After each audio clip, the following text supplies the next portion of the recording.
What's going on? Okay, so I got a counter from the seller's agent. Okay. Okay. We, there's a lot of red flags, kind of. Okay. What's happening is, all right. So we were there was first of all there were supposed to be multiple counter offers. Yep. Okay, because it got two in hand, and he kind of rushed us for the third one. Okay. And then he says, he says he was just gonna counter us, right? Yeah. But all this is said because he's supposed to be away on vacation somewhere in Tahoe or whatever.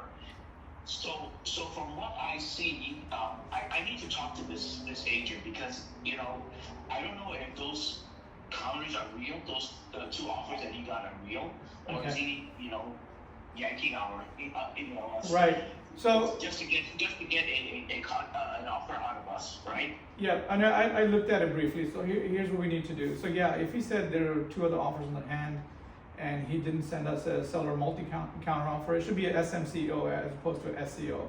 And if he didn't send it to them, that means he's only counting us. But if he's counting them along with us, then he's using the wrong form.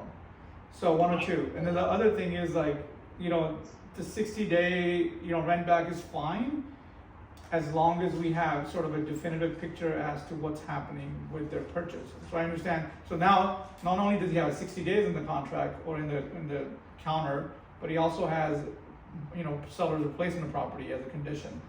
So, I mean, there's, like you said, it's red flags. I mean, we would need to know, have they identified the property? Were they moving to, or are they going to? Are they, so there's just so many questions that needs to be answered before buyers come He in. never mentioned that the sellers needed a place to stay, and when doing our conversations or even on the MLS, right? Right. So he didn't mention any of this stuff. Now Right. I'm worried. Okay, honestly, I'm worried. What if his seller cannot find a place to stay? What happens? Then it's canceled. Then the buyer will have to get a cancellation. Our buyer's time lost. They could have found something else. Time loss, if they order appraisal money, if they order any inspection costs, all that. Because the house is not. I mean, from what we look at the disclosures, Yeah. we'll need somebody to do inspections. 100%. Speak with the agent. Let's find out more about it before we present it to the buyers. Sound good?